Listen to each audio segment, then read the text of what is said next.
Hello, my name is Trent Wolby. I have been a drum machine addict for 16 years, and I have 0 days sober, and I am kind of freaking out right now, and this is The Verge. In 1980, the Japanese electronics company Roland released the TR808 rhythm composer. For a long time, people thought the only way to make dance music was with this machine. The noises that came from the analog circuitry inside made people go insane on the dance floor. But Roland stopped making the 808 after just a few years in the mid-80s. You can buy one on eBay now for around $3,000 or use one of thousands of hardware or software imitators. They all work pretty good, but they've been, just copycats. Paper rings, wax figurines, humble odes to a classic, until now. This is the TR8, the first true spiritual successor to the TR808. But it's all digital, and it has something to say to all the haters.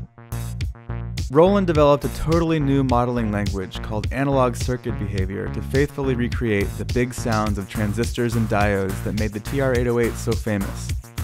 I am sitting here listening to it with my own ears, and I can tell you this is not some marketing BS. This is indistinguishable from that 1980 kick. Actually, wait a second, I can tell the difference. This kick sounds better than the original. Yeah, I said it, and this one only cost $500. Eat it, eBay. 34 years later, the company responsible for creating a generation of analog drum machine fetishists is killing off any reason to still be a fetishist. It's like when they remastered Seinfeld in HD. No one scoffed at the fidelity and bought a bunch of old VHSs in protest. To be real with you though, the kick drum wasn't the reason I became a drum machine addict. The funnest and most awesome part of using an old 808 is how simple it is to create beats with a 16-step sequencer.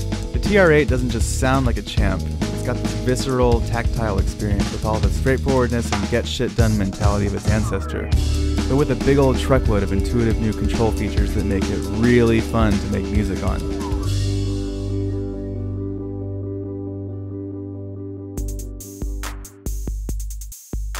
We took a short break to sit down with Brandon Ryan from Roland to talk about workflow. It's amazing to see people actually say, wow, there's no LED screen, how great that is. There was a time when, of course, everybody wanted a screen on everything. Computers are great for, that's the primary place people are making music is in computers. But there is a certain level of a non-immediacy, I guess, or lack of immediacy when you're going and using these. Everything you kind of have to think about.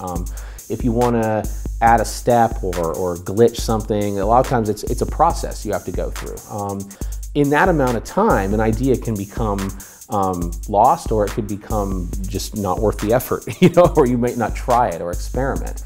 Having, one-to-one knobs, a knob that always does one thing, and just reaching up and being able to play things, just different stuff comes out. And I think almost anybody, no matter how into computers and plugins you are, you put them in front of something like this, and they'll do things that they wouldn't do in a virtual representation. So let's go in and hear that classic TR808 sound coming out of the TR8. Kick drum right here. Snare drum right there. Bring in the toms. Rim shot. Hand clap. Closed hat. Open hat. Crash cymbal.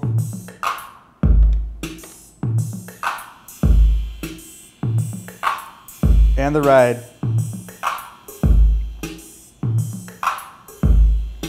That's all I had to do to make a kind of sick beat,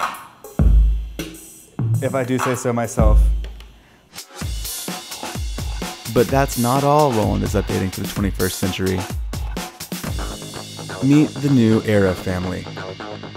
This is the TB3, the VT3, and the System 1, spiritual successors to the TB303 bassline machine, the VP330 vocoder, and the SH101 synthesizer. They may not have been as famous as their 808 big brother, but they are every bit as important in shaping the sound of electronic music.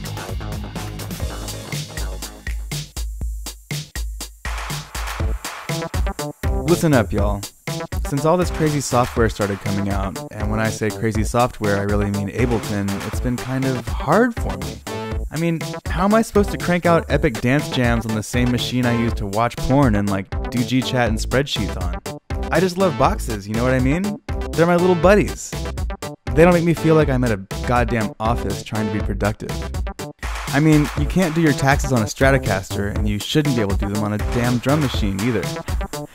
As sick as that analog circuit behavior modeling may be, or as heavy as the kick on the TR8 sounds, Roland knows it really only needs to manufacture one thing to turn on an entire new generation of addicts: fun.